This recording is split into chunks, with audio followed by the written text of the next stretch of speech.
Hello friends, welcome to SSC coaching centre. दोस्तों, screen पे जो सिंपलीफिकेशन का क्वेश्चन लिखा हुआ है और इससे संबंधित जितने भी क्वेश्चन बनते हैं वो आज की वीडियो में आप पूरा सीख जाओगे।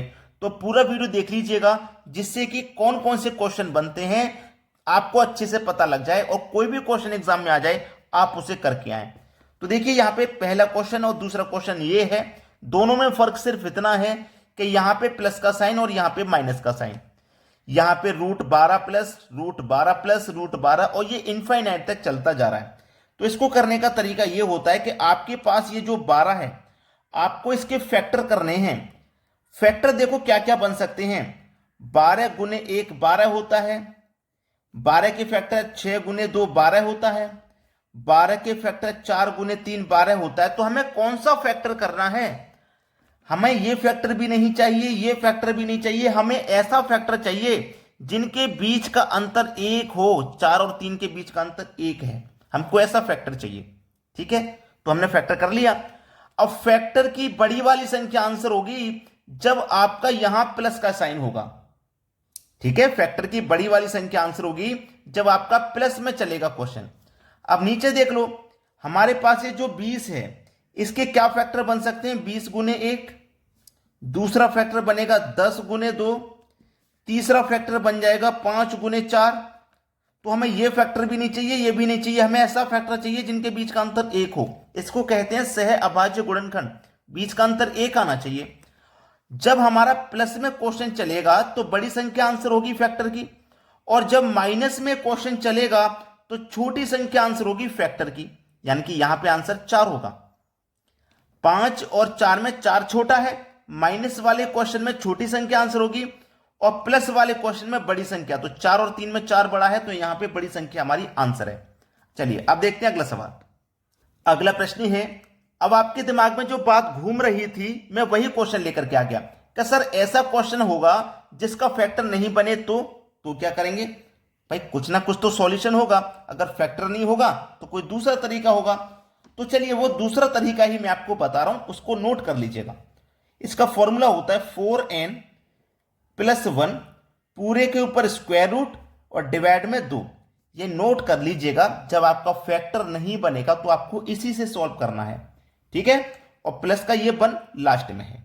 चलिए अब n क्या है मेरा? ये तो 4 तो मैं ले लूंगा, इंटू n क्या है? n है मेरा 19, जो 19 19 चल रहा है ये मेरा n है, +1 पूरे के ऊपर स्क्वायर रूट डिवाइड में 2 और ये प्लस का 1 बाहर चल रहा है।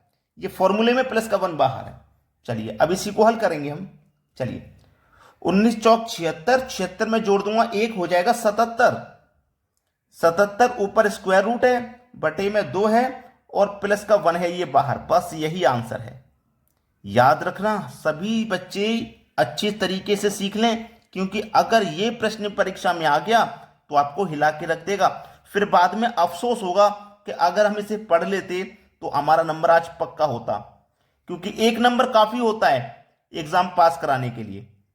समझ में आ गया? चलिए अब देखते हैं अगला सवाल।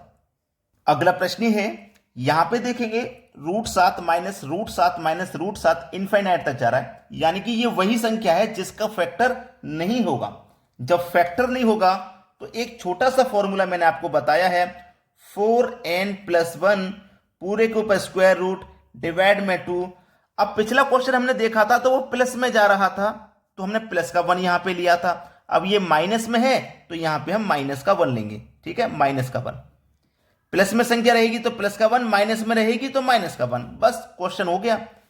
4 × n की जगह 7 रखेंगे, n का मान 7 +1 पूरे के ऊपर स्क्वायर रूट डिवाइड में 2 और ये माइनस का 1 बाहर।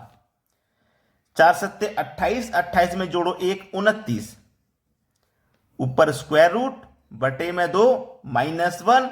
हो गया आंसर।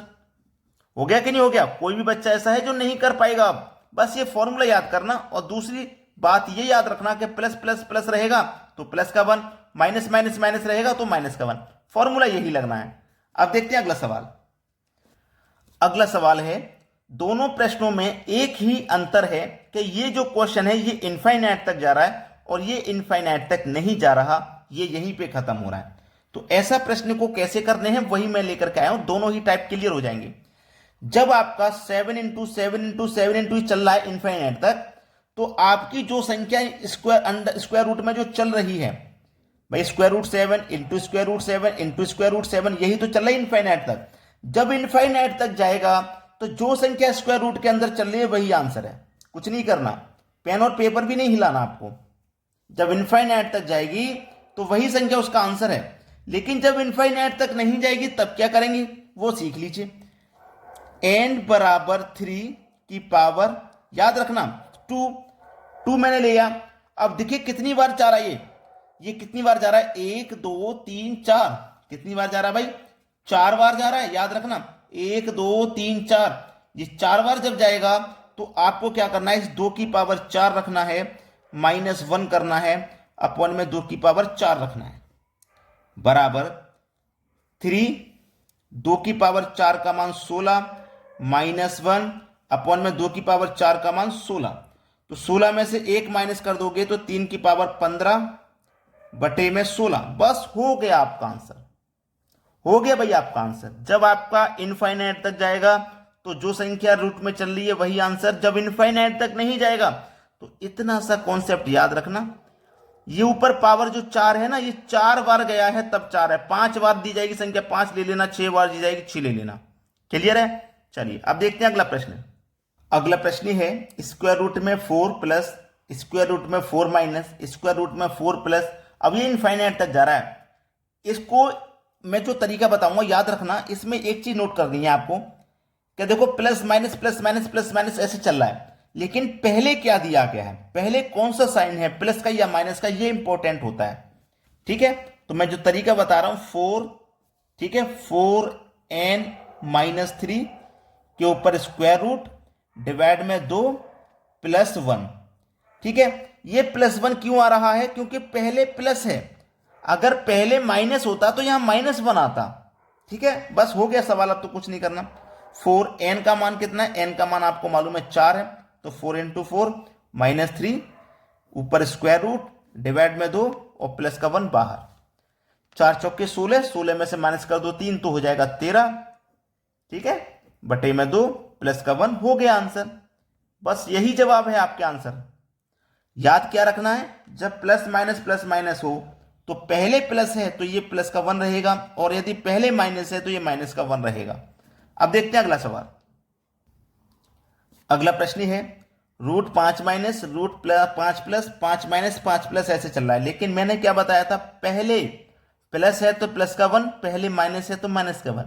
ठीक है, चलिए 4n-3 डिवाइड में 2, पहले माइनस है तो माइनस का 1 आएगा, 4 × n का मान 5 - 3 डिवाइड में 2 माइनस का 1, 4 पंजे 20, 20 में से -3 का 2 तो 17 डिवाइड में 2 -1, हो गया भाई आपके सवाल का आंसर। कोई भी बच्चा ऐसा है जिसकी समझ में नहीं आ रहा हो, कमेंट करके बता दीजिएगा। अब देखते हैं अगला सवाल। अगला सवाल है, ये जो प्रश्न है ये तो परीक्षा में पूछा ही जाता है, ये तो आता ही रहता है, ये क्वेश्चन तो ऐसा है, लेकिन इसको हम कहां से सॉल्व करते हैं, पीछे से। देखो माइनस है प्लस है, माइनस है प्लस है, तो वो वाला तरीका नहीं लगाना जो मैं पहले बता के आ रहा हूं, क्योंकि संख्याएं अलग अलग हैं। तो ऐसे क्वेश्चन को हम पीछे से करते हैं। जैसे यहाँ पे स्क्वायर रूट में 81 है, तो 81 का स्क्वायर रूट आप करोगे तो कितना आ जाएगा, 9। ठीक है, अब यहाँ पे माइनस है तो इस 9 को यहां माइनस करोगे तो 25 में से 9 जाएगा 16, तो 16 का स्क्वायर रूट करो 4 आ जाएगा। अब प्लस है तो इस 4 को यहां प्लस करोगे, 32 में 4 प्लस करोगे 36, 36 का स्क्वायर रूट करोगे तो 6 हो जाएगा। अब यहां माइनस है तो 6 को माइनस कर दो, 100 में 106 में 6 माइनस करेंगे 100 बचेगा, और 100 का जब स्क्वायर रूट करोगे तो 10 आ जाएगा। मतलब आपका जो आंसर है वो 10 है। तो लाइक भाई कर देना, और उन सभी बच्चों तक शेयर कर देना जो एग्जाम की तैयारी कर रहे हैं बच्चे। ठीक है दोस्तों, धन्यवाद।